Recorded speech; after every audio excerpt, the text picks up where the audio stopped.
What up, y'all? I got some time today, so I want to do a chat. Um, and I don't have my little microphone, so I probably have to edit this damn audio. Um, but I wanted to talk about, which I've talked about this on this channel before, my relationship with men and trusting men or lack thereof. Because it keeps on popping up. I was talking about it not too long ago, and then I keep on. Shout out to Tunisia Ali. If you don't know who Tunisia is, she's my baby. I love her so much. She's amazing, and she talks about love and relationships. Well, she talks about a lot of things, but lately she's been talking about love and relationships, and well, really people in relationships, and how women, when they choose certain men, how to deal with stuff like that. I personally can't relate. I can't relate because I don't have a problem relationship. But one thing she was talking about was um, how we women think that there are no good men in the world. I know that there are good men in the world. I've seen good men from a distance. I've just never met one that met my standards of what it is that I want in a relationship, or just in general in a relationship. Um, but it made me really think about, because I said I did a comment and then she wrote me back, and it made me think about my relationship. Well, with the first man I've ever known, my father. I love disclaimer. I love my father very much. He's helped me out a lot over the years. I still love him very much. We just don't have a close relationship, and it's one of those unfortunate things where um, in order for a relationship to really be had, there would have to be a really deep level of honesty that I don't think either of us are ready for. It's like, I'm straight up, I'm not ready to be the emotional adult in our relationship, because a lot of times I feel like I have to be. Um, there's a lot of ways where, well, number one, he's neurodivergent. That's the first thing. And number two, he was born in the 50s. So emotional um, awareness was definitely not something that was taught. So it's just things that he doesn't know and doesn't know how to deal with as well. And I do have a lot of compassion for my father because he's my father. I love my father. And also, I know that he's doing his best, even if it's just not always the best for me. You know what I mean? And so we talk. His birthday is coming up soon, also, but we don't have a close relationship, and it's that level of emotional unawareness that makes it hard to be around him. And that was my first relationship with men, and I have seen that relationship copied in other relationships that I've been in. And I finally got to the place where I'm like, I would rather be alone, because if I keep seeing these same patterns pop up, there's some things that I have not dealt with, and I have no desire to be in a situation like that. I would rather be by myself until I figure out whatever my fucking issues are. Ooh, I got a burp and it won't come out. Ugh. Excuse me. But what the hell? I guess somebody driving. You almost hit me, motherfucker. Anyway, I'm in a parking lot. But anyway, so damn, what I was saying. Shit, hold on. But yeah, I was not going to be in a relationship until I dealt with my issues when it came to men. And as I'm getting older, I definitely want a beautiful connection with another person, a beautiful relationship with a man. But I recognize that there's some pains in my heart that I have not gotten past, and I honestly don't know how, if I'm being totally honest. One of the things I was saying is like, people say, we women have to get out of the frequency of that there's no good men because that's all we'll find. I do believe that's true. However, if you don't know what a good man looks like, energetically feels like, sounds like, how would you know what to switch to? You know what I mean? It's like, I know that this radio station isn't one that I want to be on, but how do I know what a good one sounds like? How do I know to tune into that frequency? I have no reference for that, the level of love and connection that I want. And I remember sometimes I think about, like, you know what, if I didn't have these emotional needs, I could be a millionaire's wife right now. If not a millionaire, a thousandaire, like a six-figure heir, wife. Sometimes I think about shit like that. When I think about things in the past, I'm like, I could be in like a penthouse in Atlanta somewhere, or I could be living in Cyprus in a really nice ass house, or the Woodlands somewhere in a mansion. There have been moments where it could have been, and I would have been extremely unhappy. I would have been really unhappy, and it wouldn't have worked out. But sometimes you think about shit like that, like, I ain't gotta go through all this. Like, if I just follow Shira 7, if I just follow her advice and just take out all of my emotions, you know, I could be living nice with some rando. No, I could never do that. I'm too I feel like I have too much to give. I have too much value in me to cheapen it for money. Because money is very cheap. It's easy to come by, hard to get, but easy to come by, if you get what I mean. It's everywhere, but I am not everywhere. There's only one of me, and there's only one of what I have to give. And to cheapen that for money, I would rather die alone than do that. But when I think about the last guys I've dated, they've gotten better over the years. So shout out to Ashira, because she was the first one who helped me realize that I didn't have to put up with the shit that I was putting up with. I was talking to somebody. That's why my block hand be so strong, because I'll block a motherfucker in a minute. Like, I really believe if you are not adding to my life, then there's no purpose for you to be here.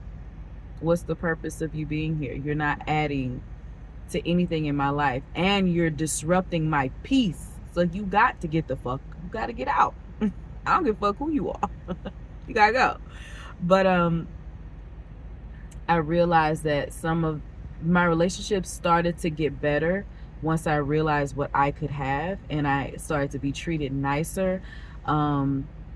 I never was interested in men my own age when I was in my 20s, because there was never anything there. I always had to date up in age to get treated well. So I wouldn't date anybody under 35. And I think that was a good decision for me at the time, because those were 35 and up men were the only one who treated me with respect. Younger men were disrespectful, you know what I mean? And just on that bullshit. And I saw a lady, this is off topic. I saw a lady, she's like in her 40s, she's dating like a 28-year-old man. And I'm like, girl, what? I'm like, don't get me wrong, there's a lot of great young men out there, I believe. But even thinking of myself right now, I'm 33. I could not fathom what I would have to talk about with a 20-something-year-old man. Like, unless he's like really wise beyond his years and just really got his head on super well, there's nothing that a 20-year-old man could do for me. Like, what do we have to talk about?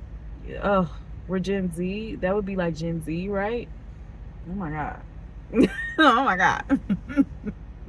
I've always been an old soul. I've never, even when I was younger, I didn't have too many friends exactly my age. I always have friends who were like a few years to 10 years to 20 years older than me. I know. It's always been like that. I just felt more connected to people upper, higher in age, because younger people, I didn't care about the stuff that they cared about, you know. And I didn't like the music that they liked. And don't get me wrong, I still like hip hop and rap a little. Well, I like Nicki Minaj. Let's start there, and that's probably where it pretty much ends. But anyway, but I'm getting off topic. I'm sorry, but the guys that I dated were a better caliber than the ones I dated before. But there were some things that I noticed that would remind me of my father and how he would treat me, that I'm like, oh hell no, I can't deal with that. Um, the biggest things I noticed was either emotional unavailable, or slight narcissistic tendencies, or um, which which it was more when I was younger, where they would make me feel like I was last on their list. That had the girl. Anyway, I learned my lesson big time with that. I dated a guy that made me feel like that, and it hurt me so bad. I was celibate for like 8 years. So I wanted nothing to do with men after that. Like for like 4 to 5 years of my life, I wanted nothing to, like, the thought of a man disgusted me. Like even touching me, I would look crazy, walk out the door looking like nothing that anybody would want. Because I just did not.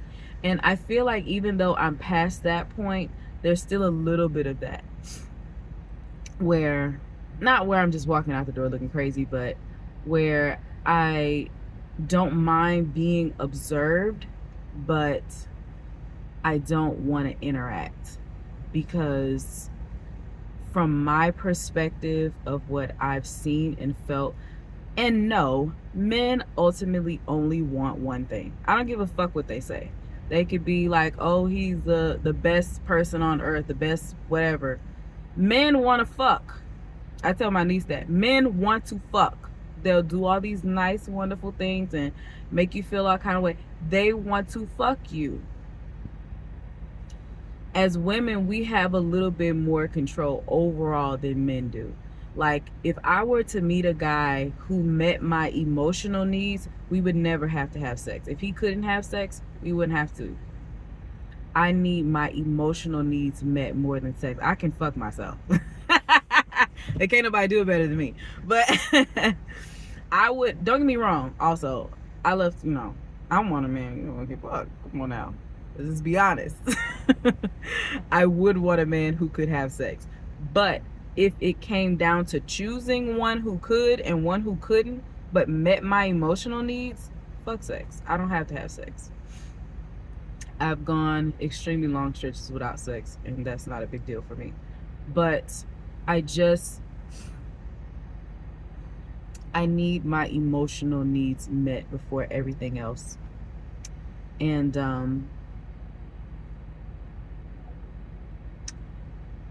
I'm recognizing that there are some things in I call it the back room, things in my back room that need to be dealt with. And I don't necessarily know how. I do have a certain view of men. Again, they only want one thing. And this is a really big one. Men are emotionally draining to me. I have never been in a male friend or romantic relationship, never, not one, that has been emotionally and energetically fulfilling to me. Energetically, minus the emotion, energetically fulfilling. Whenever I'm around men, I am drained. Like, I know it's because I have that mothering energy to me, that I tend to attract men with either mommy wounds, or they lost their mother at some point, or they didn't have a good relationship with their mother, or they just don't have that feminine energy in their life. And it's like, it's like when you too something, like you're too masculine, your life is too masculine dominated. They need that feminine energy and that feminine Kali, honestly, energy, where it's love and it's mothering, but it's also don't fuck with me, you know. You know, I tend to attract men like that. And while I don't mind that. I don't mind being a vessel of love to give another person who's in need. But I am in need. You know what I'm saying? I need to be filled. I need my cup to be full in return. Like, if I'm giving you this, I need you to double that and give it back to me. I never get that. Never. Never. And it's so annoying. And I'm so over. It's one of the things that make me never want to talk to men anymore, not on a romantic level, seriously, because I always feel like I'm either in teaching mode, in mothering mode, or I'm just being siphoned from. I don't know what that is. um I can't take some more of that. Mm-mm. Mm-mm. No, no, no, no. Even with friendships, there has to be something returned. I don't want to feel like the only one who is emotionally mature, expansive, and it's another thing. I don't want to feel like I'm carrying the relationship. Like, don't get me wrong, there's parts of me that loves to be dominant, but the parts of me that loves to be feminine and wants to be served has always been underserved by men.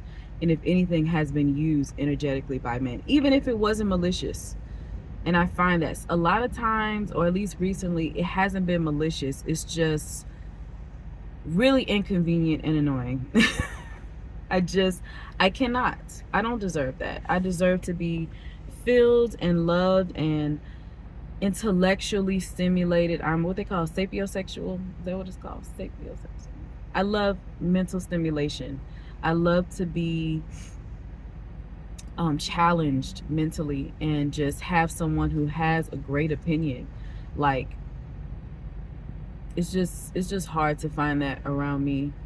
Um, like I said, I like people who are multifaceted, people who have lots of interests, people who are obsessed with something. I love that too.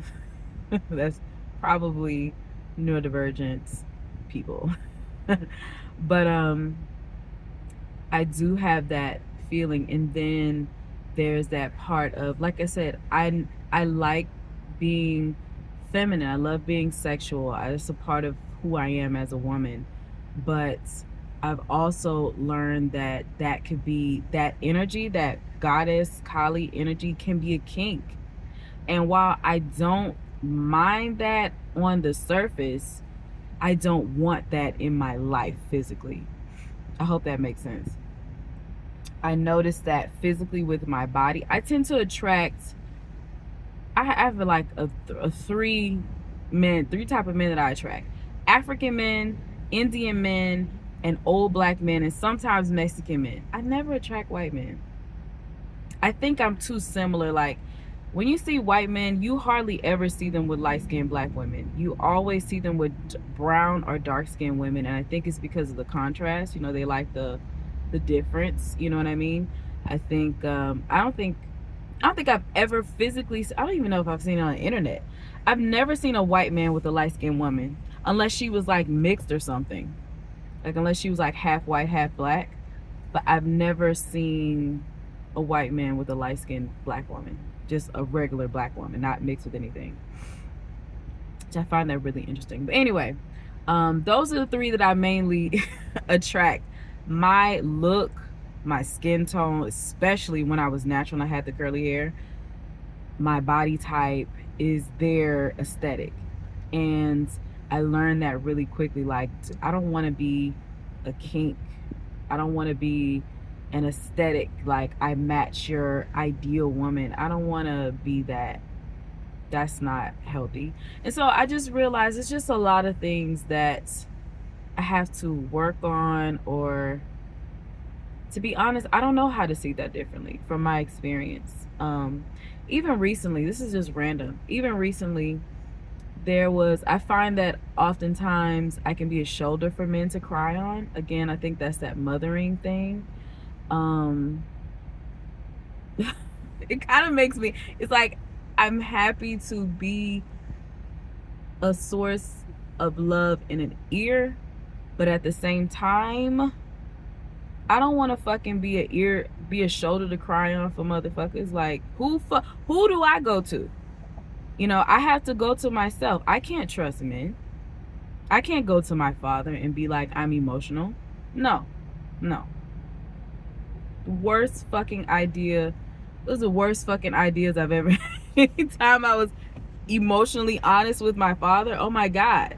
No. The narcissistic shit, eventually it becomes about him. And what the fuck I said didn't matter after that. You know what I mean? Ooh wee. Them things really piss me off. But even recently, and this was a very light example, but there was a older guy, I think he was in his 80s, he said. And he was talking about how people don't speak, like black people don't speak to each other anymore. I have a whole opinion about that. Especially being raised by older parents.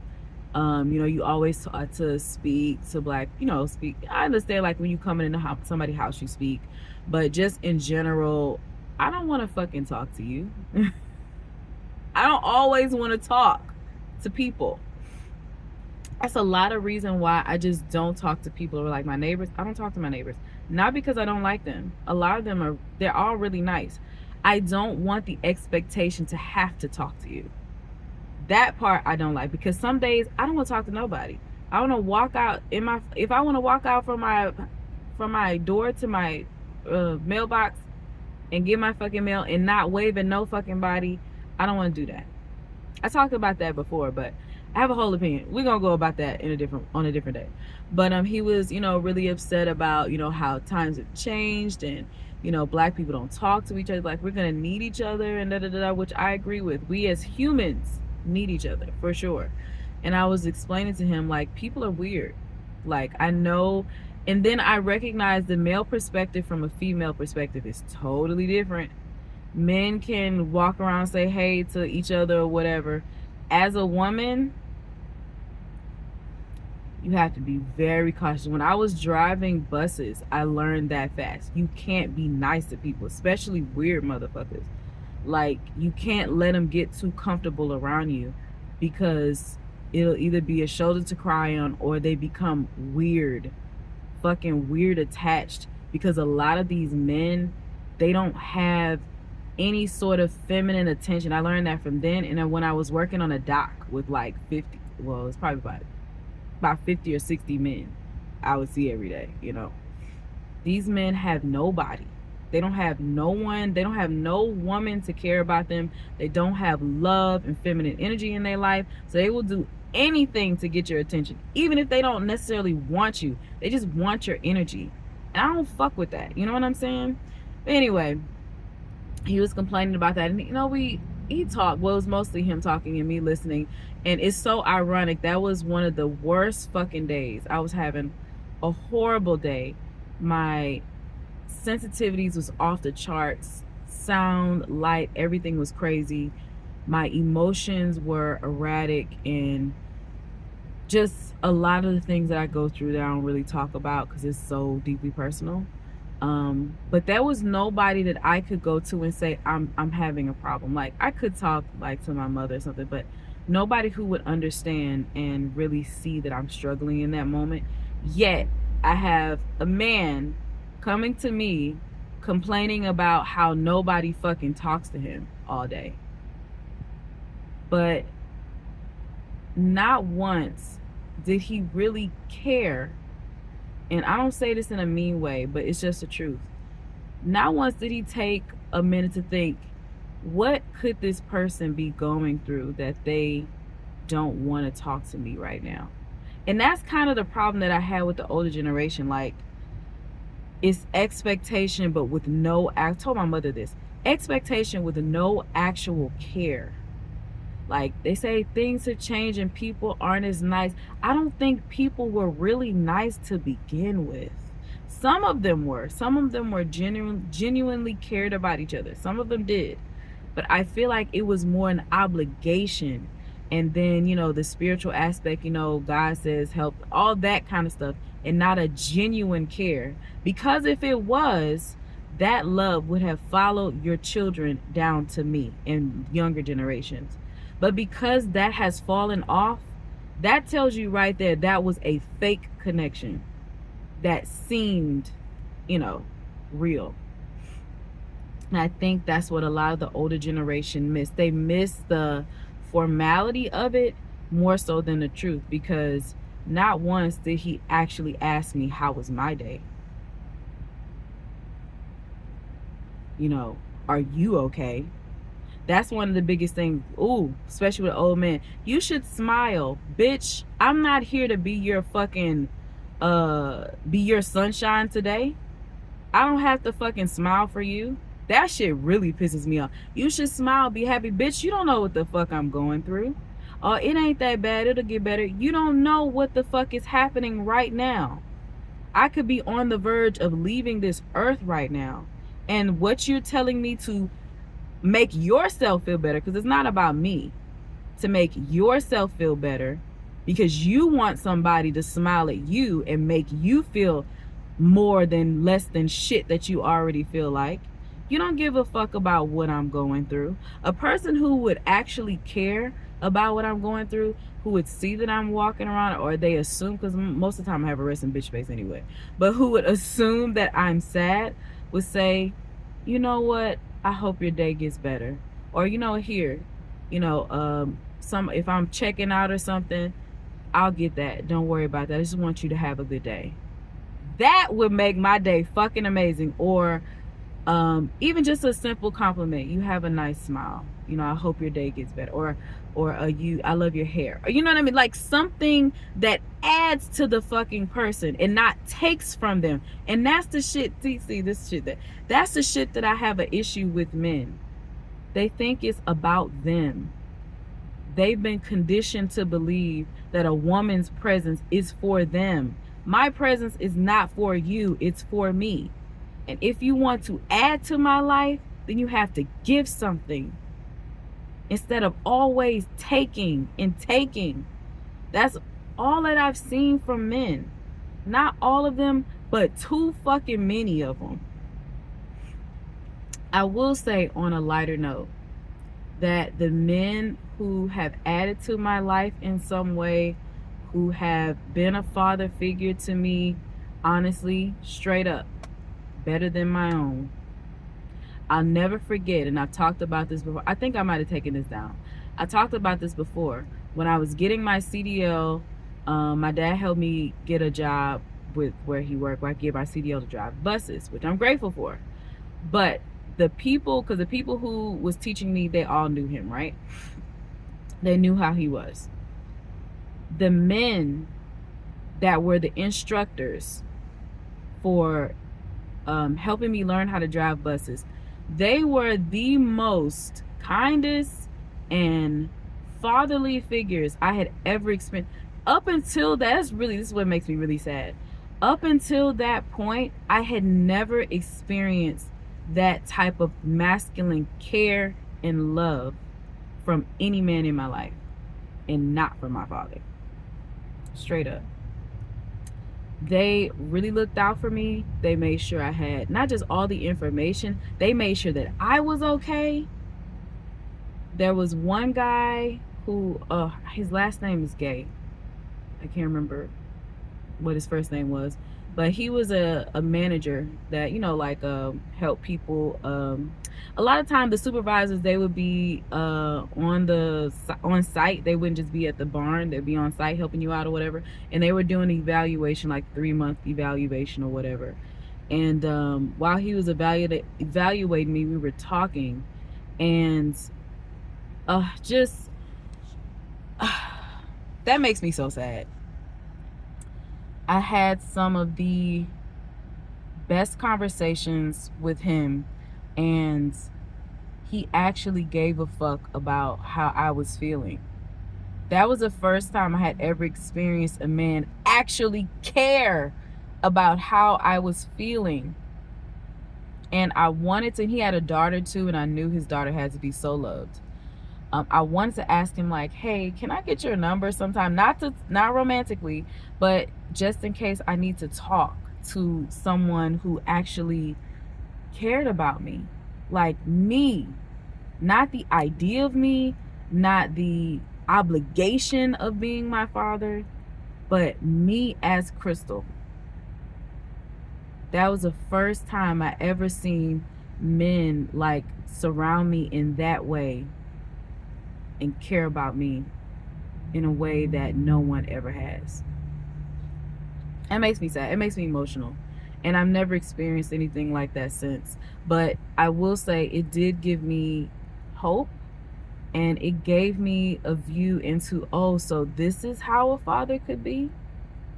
You know, there was another guy, I'm at 30 minutes, I'll be gone. But there was another guy who I met. I was working at Amazon. I was doing inventory.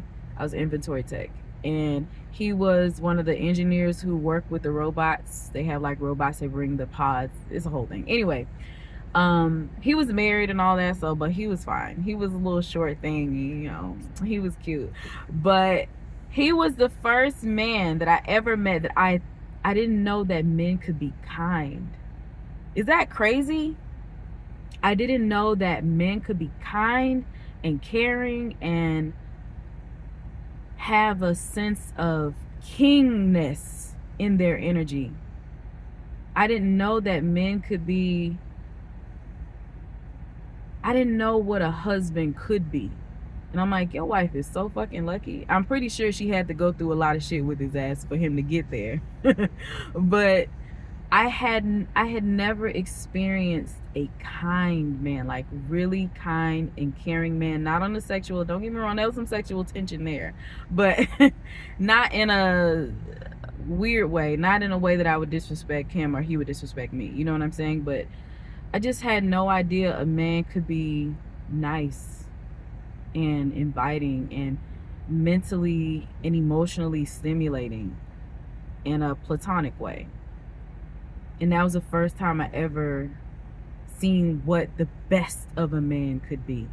Can you believe that? And I was like 26, 20, 27.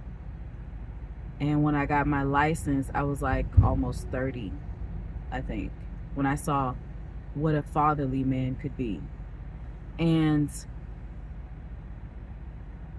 I've had a few other experiences since then, well, around that time, where I could see not all men are siphons, you know.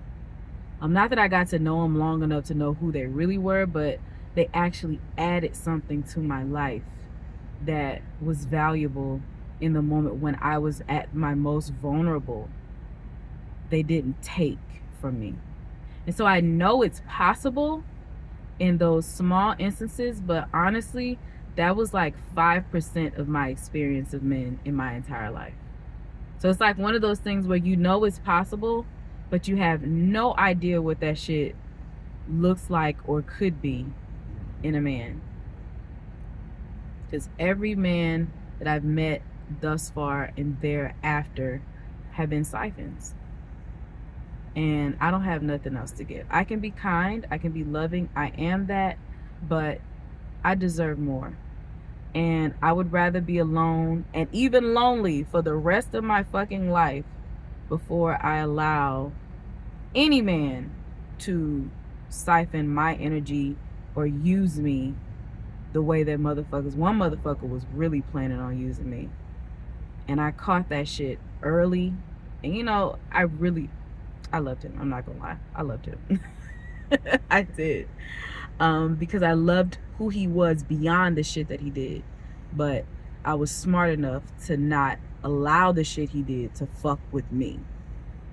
That's the thing. You could love somebody over there. But I knew that he was planning on using me.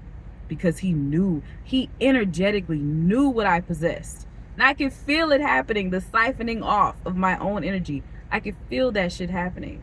And I fucking refuse. But anyway, that's my issues with men. And I'm gonna get out of here. I'll talk to y'all later.